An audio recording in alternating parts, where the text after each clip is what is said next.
Good morning to all my fellow Europa League champions out there, and there's only one team that won that this year, and that is the mighty Tottenham Hotspur. So I'm only speaking to you guys, the Tottenham fans out there. Good morning to you all. Hopefully you're all keeping well. The reason why I've gathered all of you guys here today for the next 15 to 20 minutes is just over the past week, I've been a bit of an emotional wreck, proper soppy bollocks, moody, frustrated, full of doom and gloom, angry, disappointed. I even had some saying, Dave, you're being a bit of a dick. I want to be honest and open with you guys why. Now, at first, I couldn't really articulate it on why I felt that way. But after stepping back, listening to YouTubers, pundits, fans, and just taking a moment to breathe, take it all in and process my own emotions, I now understand why I felt the way I did. And that's why I'm making this video today.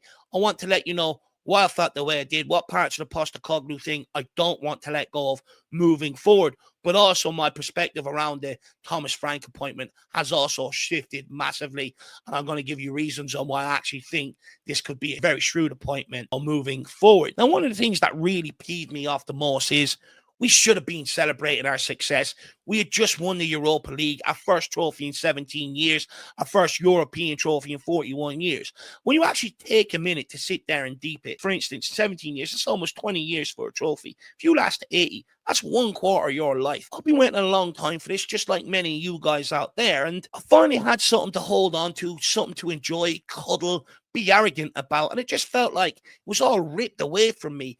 And in hindsight, my anger wasn't at the Thomas Frank appointment, it was more at the football club. Now, let me be clear on this one, guys. It was never just about Ange Postecoglou being sacked. I've always said, if you are changing managers, it needs to be a genuine step forward, a statement of intent, a sign that we're leveling up. And at the time, I didn't think the Frank appointment was that. I did find it a bit underwhelming. But what actually really got to me around the Ange Postecoglou sacking in the first place, and credit to Jason McGovern on Last Word on Spurs for putting this into words perfectly, is that I wasn't attached to Postecoglou the man. I was attached to his vision of Tottenham Hotspur and what he wanted Tottenham Hotspur to be. Now, Ange showed us what Spurs could be. I know some people would disagree with that, but he came here, tried to play brave, attacking, energetic football, a team that plays high up the pitch, takes the game to the opposition on our terms, that plays without fear. And that is the kind of football that I grew up loving to watch, that I grew up wanting to try and replicate on the football pitch anytime I was playing. Another thing that I really loved about Postecoglou is he didn't make excuses. He didn't play the underdog, didn't moan about what he didn't have, didn't play the victim. He took it all in his stride. He took responsibility even when things went wrong. He kept fighting, kept pushing for success, for trophies. When in reality, and when I look back on the situation, when things went wrong under Conte or Jose Mourinho, they couldn't see past the obstacles and they put the blame on the football club, constantly reminding us of what losers we are. But against all the odds, with injuries, squad limitations, the narrative that surrounds our football club in being specialists in failures, Postecoglou proved that he could still compete. He knocked out Man City in the Carabao Cup, Man United, even got a streaming when we beat Liverpool in the first leg of the Carabao Cup. Historically, teams that when we meet in the competition over my lifetime, we've just been bounced out of it. We bounced two of them out and nearly took out the best team in England. And not only that, he did bring home the Europa League trophy, our first in 17 years, our first European title in 41 years. And that meant something. That meant everything to me. I've been waiting all my life for a trophy of significance at Tottenham Hotspur, and it was finally delivered. And just as quick as it was to be delivered, all of that feeling, all that feel-good factor around it was quickly just ripped out of the football club. And at the end of the day, whether you like it or not, Postecoglou got me anyway, dreaming again, believing again.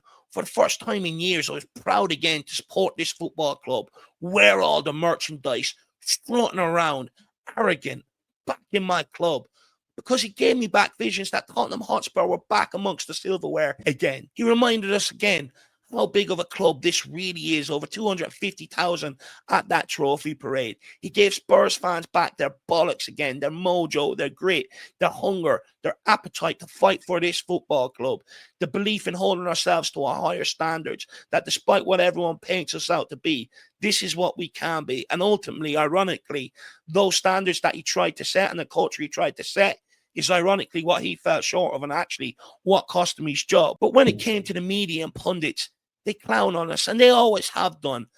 But instead of just sitting back, He actually went out and fought for this football club. He hit back.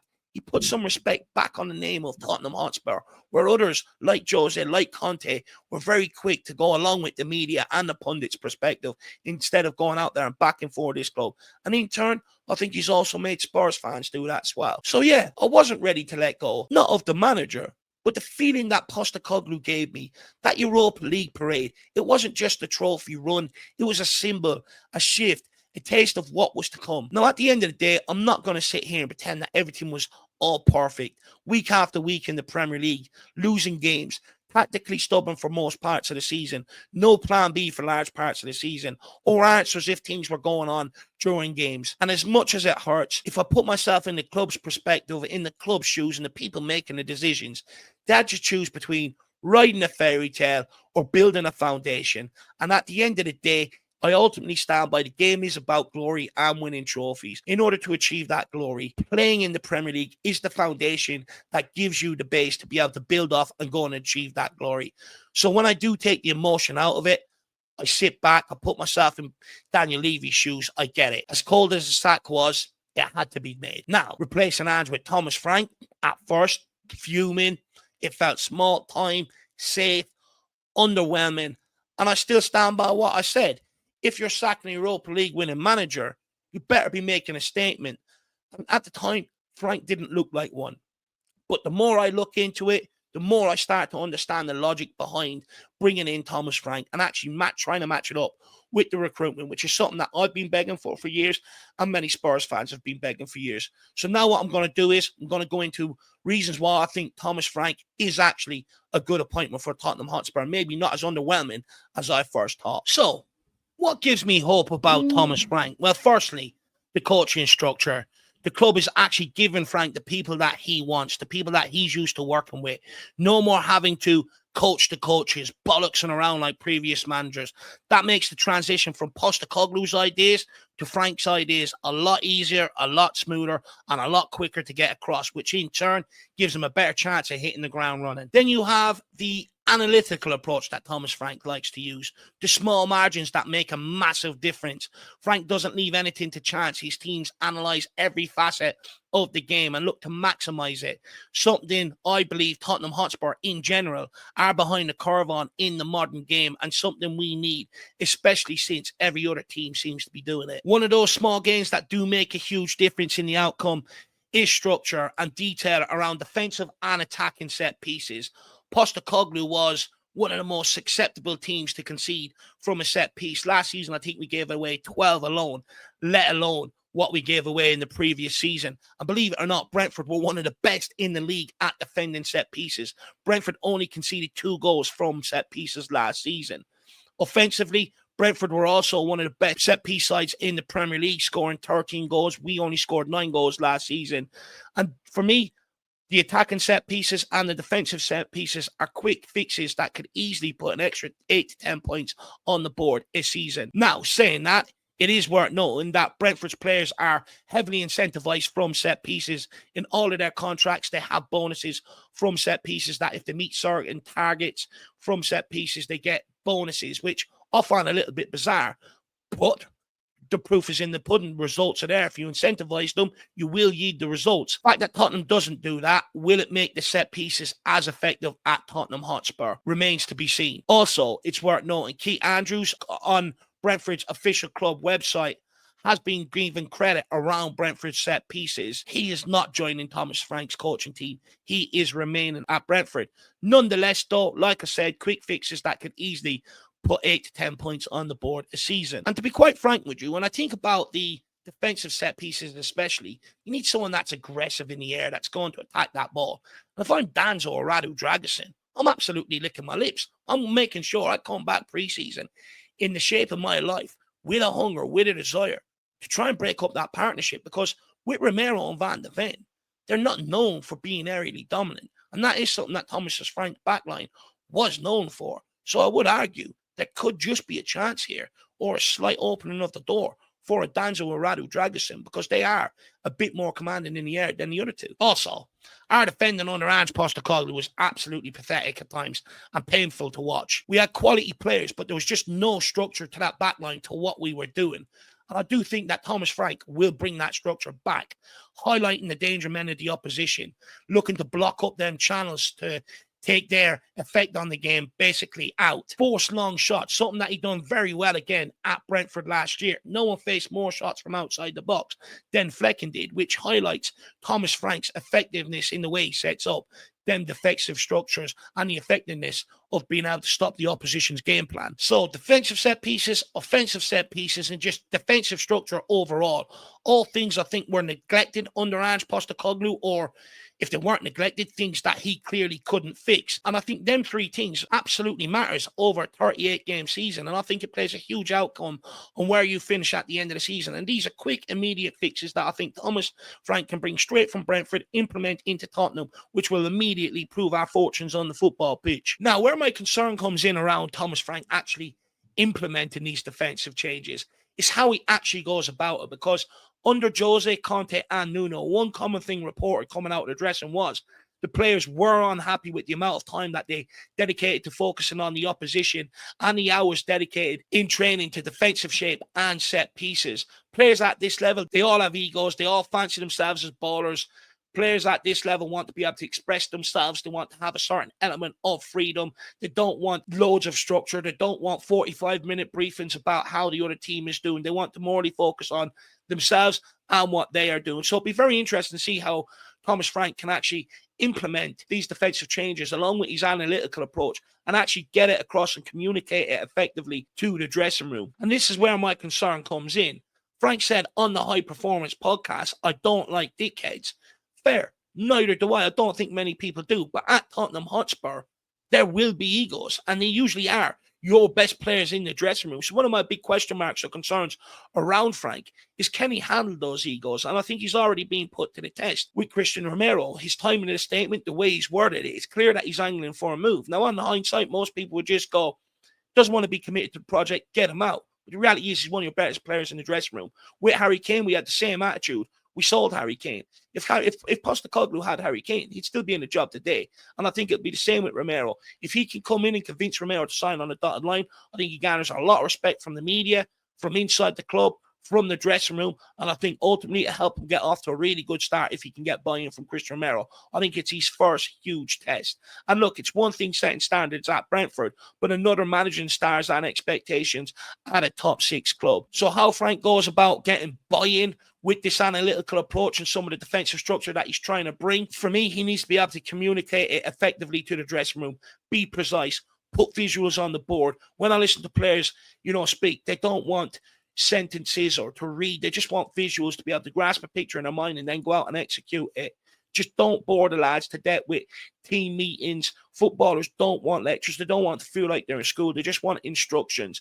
That then brings me on to the style of play. I also think Frank can't just copy Brentford ball and bring it to Tottenham Hotspur. And I think anyone that's expecting that is naive. Like I said, I think there's elements he can bring that will help improve our defensive structure and give us a bit more defensive solidity. However, we are Tottenham Hotspur. We are expected to dominate games, dominate possession, try and control games, play entertaining football, especially at home. That stat that Brentford completed fewer passes in the first half than anyone bar Forest last season, that sort of football just won't fly at home. It didn't fly under Conte, Jose, or Nuno. Very quickly, fans get bored. They start booing, start getting on your back.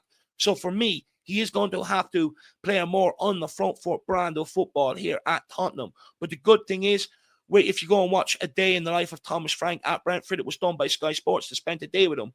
He said it himself. He adapts. That Pep Guardiola adapts, and so does he. And I think if he embraces the technical ability of our squad compared to all-round technical ability of the squad compared to maybe Brentford, and then tweaks his approach to bring a bit more of an attacking flair to it, and adds that defensive solidity, that structure, and the set pieces alongside it, which are the parts he mainly had success with at Brentford, I think this can really work. Also, going forward, don't get me wrong, I think we do need to sign the guy an absolute quality winger. But I just look at the likes of Solanke and Richarlison. I think one thing under Postecoglou, a lot of times we were going through set patterns and almost trying to score the perfect goal. With Thomas Frank, he just instructs his players, put the ball in the box and we'll send bodies in after. And I think someone like Dominic Solanke, Richarlison, I think ultimately we'll see a lot more output from them this season, especially in Richarlison's case. if he can stay fit over the course of the season. So I think it will help them massively. But one of the big problems at Tottenham Hotspur is we don't have great crossers of the ball. So for me, I think this is where the club really need to go out and get proper wingers into this football club to really help Thomas Frank moving forward. And lastly, under Postecoglou, when they played 11 men behind the ball and the onus was on us to break down, we didn't really have the answers. We tried to play this intricate football in front of them, try and move the shape side to side and wait for gaps to open up. With Thomas Frank, he won't do that. Just get the ball in the box, go after them, put them under pressure. And I think that will massively help us again against some of the teams that do that to us, and also put more points on the board. So all these points I'm making, I do see outcome of points on the board, which will push us up further up the Premier League. However, let me be clear, in order for Thomas Frank to bring that defensive structure and also help him play a bit more of a better attacking brand of football, he needs a CDM, especially for the defensive structure, a no-guard type, someone to sit in, screen, and protect that back line. We also need more quality going forward, more devastating quality, consistent output from out wide mostly. I think we have players, a lot of players with potential, but the potential doesn't win you games. End product does. So for me, as a club, if we're going to stretch and pay compensation for Frank and some of his coaching staff, then please make these two priority signings statement of intent. That's exactly what Frank needs moving forward. And if the club does not give Frank the best possible players they can in these positions, then in my opinion, they're setting them up for failure. They need to go out and get these two positions in and address them with quality to help this guy hit the ground running. Now, another aspect of Frank coming in that I'm actually looking forward to is down the years, if you actually look at it since Pochettino, a lot of the investments that we made in players, how much of them we've actually sold on for huge profit or actually developed and actually enhanced their value? I would argue very, very little since the sacking of Pochettino and the dismantling of that squad. And it's a huge problem at Tottenham Hotspur. So I can actually see why the club likes Frank in that regard. He does develop talent.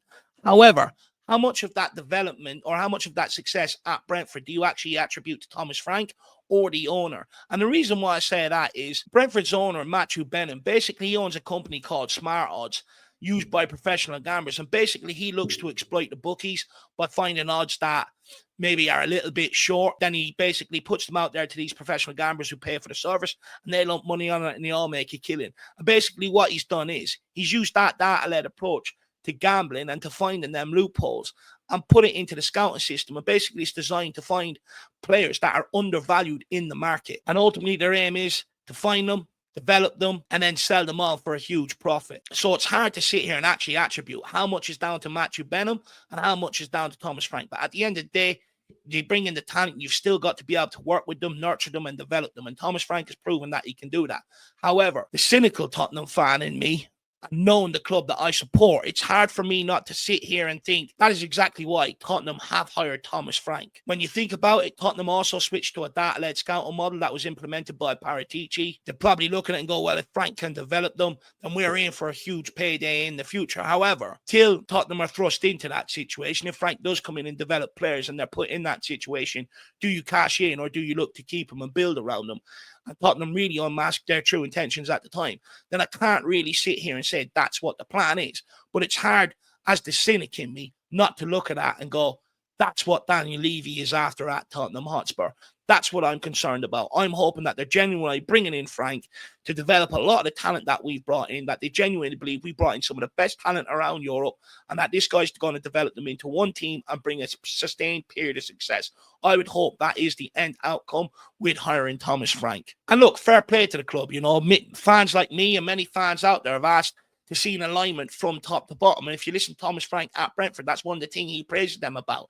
There's alignment from top to bottom on what they're trying to do, what they're trying to achieve. And by bringing in Thomas Frank and actually lining it up with the data scouting model, you would hope that it would reap huge rewards come the end of it. That's the whole idea about him. It's something that I've ridiculed the club for, and many fans have. You've brought in Postecoglou, Conte, Jose, all win now managers that desire a certain caliber of players to really go after all the top trophies immediately. They don't want to build anything.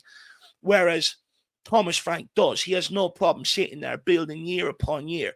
And I think approaching that with the data-led scouting model, you shouldn't see managers now out in the press conference getting frustrated, calling the club out, etc. So I think that is a huge plus. Thomas Frank knows exactly what he's coming in, the way it's working, and what his job remit is. It doesn't almost feel like he's being lied to. And at the end of the day, this is what Daniel Levy wants. You go back to an interview he gave at the fan forum there a couple of years ago. He basically said, look, Jose, Conte, good managers. We tried a different approach, but it didn't work. You know, it's not the way we want to win. And basically what he means by that is they want here and now players. I'm not going to invest that money. I don't want to take that gamble. High transfer fee, high wages. If it doesn't work out, it's going to take me ages to offload them off the books. He doesn't want to get himself into that situation. So basically what he's saying is he wants to go about this way, the way he did with Pochettino, bring in young players and look to develop them moving forward. So if that's the way he wants to do it, I suppose you've got to give credit to a degree that, they're lining that up. But what did concern me in that interview, because I only went back and listened to it to sort of, understand disappointment and what we're trying to do, etc., is that he said, he was asked, what does success look like to you? Playing good, exciting football that the fans can be proud of, and trying to win. I mean, it's absolutely madness. Sure, the answer there is trophies is the outcome of what we're trying to do here. But anyway, that's why I have the cynic in me, and hopefully you guys can understand that. But that then brings me on to standards. Look, initially when we hired Thomas Frank, I was of the opinion it's going to lower the standards in the fan base at Tottenham Hotspur. And to a degree, my fears were sort of confirmed, with Jose, Conte, Postecoglou. It was all about win or lose, nothing else. Win or lose. And if you're not winning, it's not good enough. Whereas with Thomas Frank stepping in the door, the rhetoric is more about stability. And to be honest with you, I'm not here for stability. I'm fat. I'm old. I'm getting on in age. I don't know how long I've left that life. Stability's boring. I like to take risks, gambles, go and try and achieve something. Because at the end of the day, that's all the players care about. That's what a lot of these managers really care about. You listen to Romero's statement. Trophies. Why did Kane leave Tottenham? He wants to win trophies. That's the outcome. And at the end of the day, bringing in Thomas Frank, I still think we can uphold them standards that, you have to go out there and compete. That's just the standard of any manager walking into this football club. It's been the standard place on every manager that's been in here since Pochettino. It was also the reason why we sacked Pochettino, because we wanted to try and get over the line. Thomas Frank, you're now the torchbearer for that. And to be honest with you, I don't think we should lower the expectations on it. I think we should keep and maintain them expectations and say to Thomas Frank, look, this is the journey you have to bring us on. This is what we want, because the board ain't sitting there going, well, the end outcome is we want you to win trophies. That's upheld by us fans. And we need to keep them standards on Thomas Frank. And it's not undermining him or, push him out of a job before he's already begun. It's just making him realize this is the outcome. Don't think you've got 4, 5, 6 years to be able to sit here and build something slowly. At Tottenham Hotspur, there's a demand for instant results, and us fans don't deal well with disappointment. We throw our toys out the pram. You've got to win games of football, and he's got to realize he has to drag them standards up from Brentford coming to Tottenham Hotspur, and these are the standards he has to meet. Can Thomas Frank handle that? Look, don't get me wrong, I still have my concerns, maybe not doubts anymore, but concerns. Can Frank handle Europe, the fixture congestion, the media circus that comes with it? I think these are open question marks that we don't really have answers to, because he hasn't made that step up to a big club, and it is something that concerns me. However, with the appointment, I see a blueprint, if you like, a chance to build something that's structured, modern, aligned with the modern game, hopefully aligned from top to bottom. That seems to be the changes that they want to make within the club. And if that's the case, I'm fully on board, cautiously. But at the end of the day, I think with a bit of proper backing to the best of Tottenham's ability in that CDM role, in that winger role, and if Frank can just bring, some of them things that he was known for at Brentford, like the defensive attacking set pieces, defensive structure, and just tweak his game overall and make it a bit more on the front foot, because that is what is expected at Tottenham Hotspur. I think this project could actually work. And at the end of the day, I'll be honest with you, I'm looking forward to putting points on the board a lot more regularly than what we have done over the last 2 years. The last 2 years have been hard. It's been hard to stomach. With Thomas Frank, don't get me wrong, cautiously optimistic, but I do think he would be able to put results on the board a lot more regularly or consistently than what Postecoglou do, and I am looking forward to that. I'm not going to lie. So look, the way I'm feeling, guys, just to summarize it, I think this could either be a masterstroke by Tottenham Hotspur, and if it is a masterstroke, it's because they've done all the right things to back it and implement it, or it could just be rinse and repeat, and we could be here again in 18 months' time However, like I said, guys, I've changed my opinion. I'm on board. All aboard Thomas the Frank Engine. Go and have a great day. Smash the like button. As always, come on, you fucking Spurs.